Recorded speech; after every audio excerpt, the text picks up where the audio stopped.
Good evening. During the 10 years between 2008 and 2018 makes it a decade, and I'm finding the directors who made plays at the Old Town Playhouse in Traverse City, Michigan, and giving them a memory in a video for their family members, children, and especially to them, so they can look back standing on their theater stage. And this time is Director Bill Storrer.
afternoon.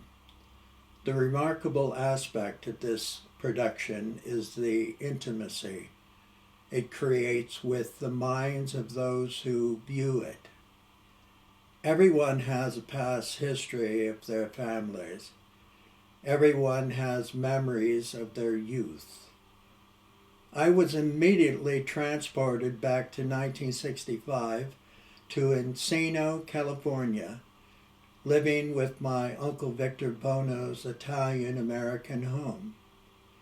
Seeing myself at 13 years old working at Domingo's Italian Deli on Ventura Boulevard, serving actor Dick Van Dyke a meatball sandwich, serving coffee to Ephraim Semmelus Jr.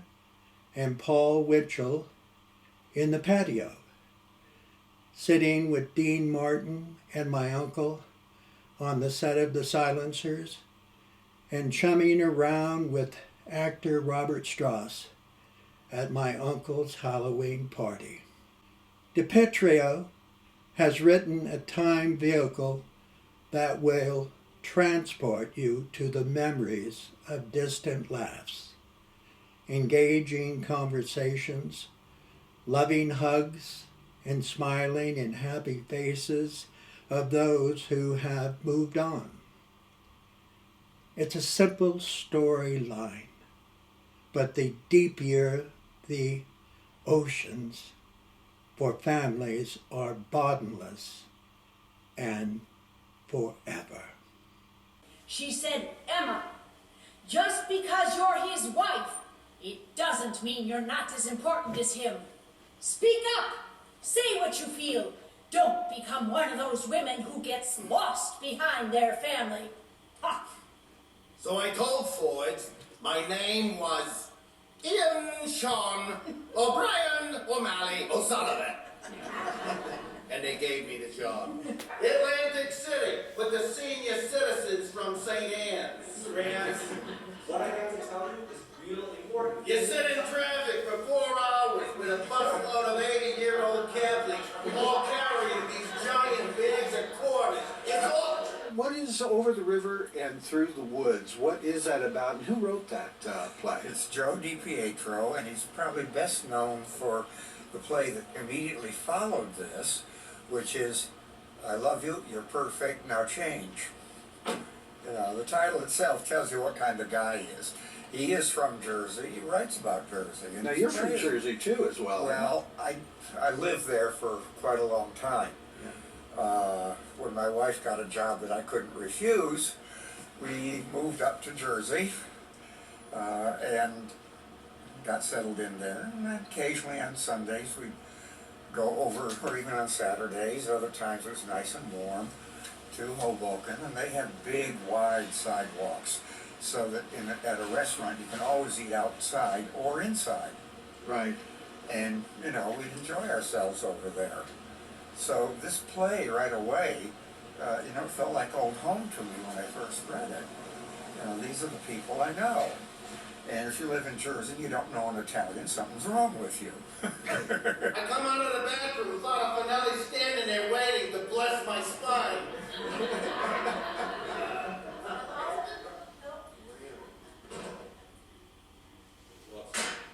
I'm seeing this therapist, yes, but I won't be seeing him much longer. Thank God. I'll get it! No, ma'am, just let the answering machine get it. No, Nick, that machine broke. I just got it for you. How did it break? I threw it out. Every time we pressed a button, someone was yelling at us. There was people leaving messages. Nicky, I want to see you married before I'm dead. Who are the main principal actors in the play? Well, this is an ensemble. Mm-hmm. I can hardly say any one, but the one who's there throughout is Nick. Played by... Mike Kinnear. He plays 29-year-old Nick. Mm-hmm. And he is a marketing executive, and he just got a promotion. And even though the only time he's ever been to his grandparents' house, really, is on Sundays. You see, this is the house of his maternal grandparents. So of course he lived with his paternal parents, with his parents, who were the children of the fraternal And grandparents. which parent, who plays those, the grandfather and the grandmother? Well, his real grandparents are Emma, Nan, you know. Is it Denny Hunting? No, that's Ada. Okay, so that would be Nan Worthington. Nan Worthington, yes. And Mike Nunn is her husband and the set designer. Right. And Frank is Larry Haynes. Right. So, and then you just add Jeanette Hagberg, who is the woman brought in to seduce. To entice him to remain in New Jersey. Just something like that, yes, to entice him. And as she says, she is lonely, and then she says a bit desperate. Well, here she is, obviously in late 20s, and hasn't had a proposal of marriage from anybody, even though she's absolutely drop dead gorgeous. And you have to wonder, well, she's a nurse, and she's probably smarter than the guys that date her. Right, right. It comes off that way, definitely. Yes, well that's good. Yeah. Because she's very quick-witted, and, you know, loves these people because they are quick-witted. And she finds out that this guy, Nick, that she was hoping would be as nice as the woman who brought her here, Emma, namely, the canasta partner of her mother, would be just as nice. But he turns out to be an asshole who has to shout at his grandparents. Right. So, you know, what can you say? Poor guy. But he finally realizes that he does sort of like her. Frank, shush, let the kids talk. Oh, sorry. You two just go ahead. Pretend like we're not even here. Right. Oh, like that's possible. I am not talking to Fred. He fucking Fred. Fred's quiet. I can't be quiet. I'm passionate. So, Caitlin, you're having a nice time? Absolutely. We're glad that you came, Caitlin. You'll have to come again soon. How about next Sunday? We eat together every Sunday. We're a family. Actually, I have to say it's rather amazing sitting here with all of you because, well, look at Nick, and I think how many grown adults actually get to have dinner with all four of their grandparents. Yeah, he's a lucky boy. A lot of people in their late teens, early 20s would be able to identify with this play, wouldn't they not? Yeah, I think so. Particularly if they do have grandparents. Because, I don't know, when I was a kid and I would go from Dearborn to Owasso to visit my paternal grandfather, or grandmother. I never knew either of my grandfathers, but that grandmother at 82 years old could play. We'd have four of us, my brother, my father, myself, and my grandmother, and she would always beat us at four-handed solitaire. She would just wallop us. And she still did not have, well, the water in her kitchen was still a hand pump. That was an improvement over the one out in the yard. Right. So Nick is getting a promotion, He's getting and a I believe promotion. it's to Seattle, right? Yeah, So he's going that's to the move problem. away. Yeah.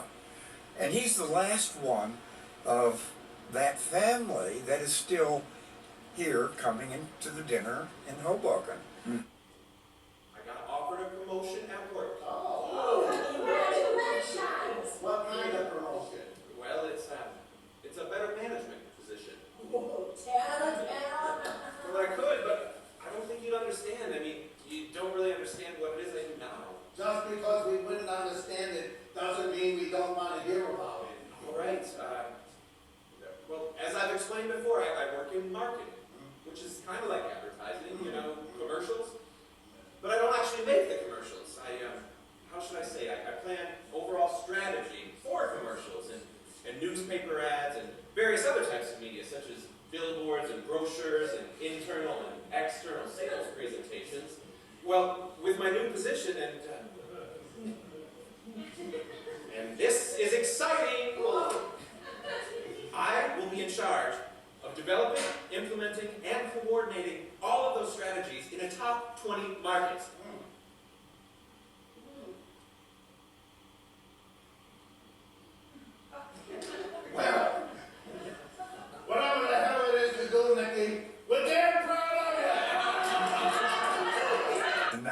is going to go just as far away.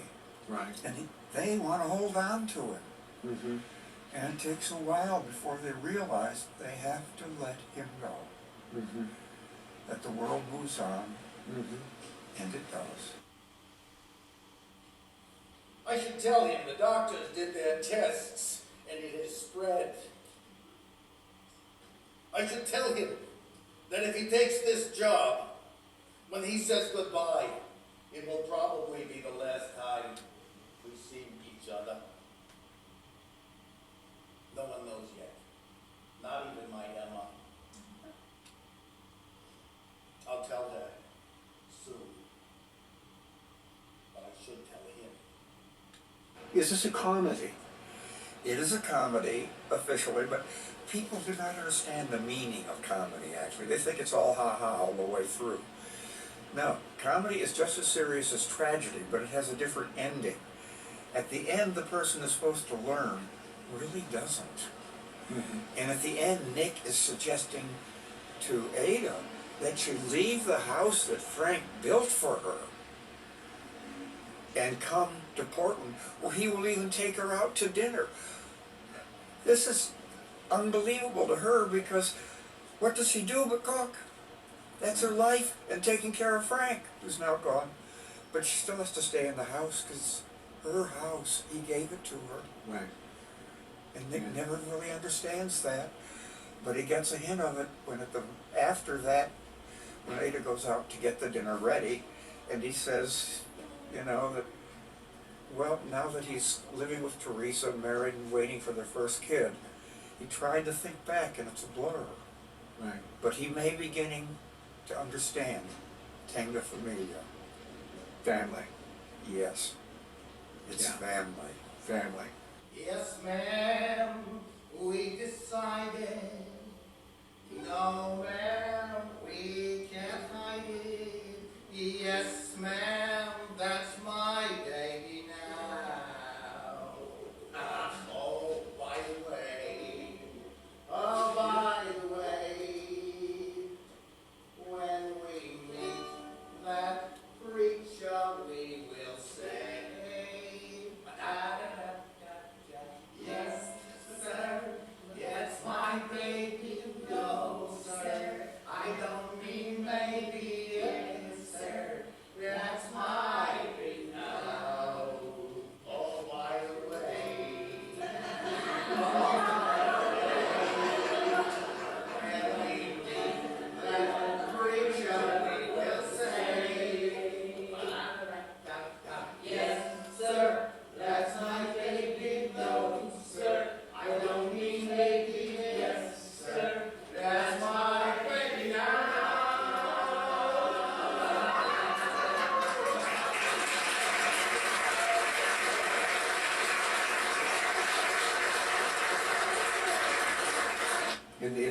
In hearing that, I've been reminded I need to call my uncle David Buono today and let him know that I love him dearly and that he is family. Yes, yes. Thank you, Bill. Very good. Has this been a great directorial experience for you? Oh, yes, it's been wonderful. I mean, every one of these actors is experienced, Mhm. and they just fell into the way I direct, which I frankly admit is not typical. I do not like telling them what they have to do. I Right. like coaxing it out of them, getting them into the characters through the reading of the words, and then letting them get into the skin of the actor and relate.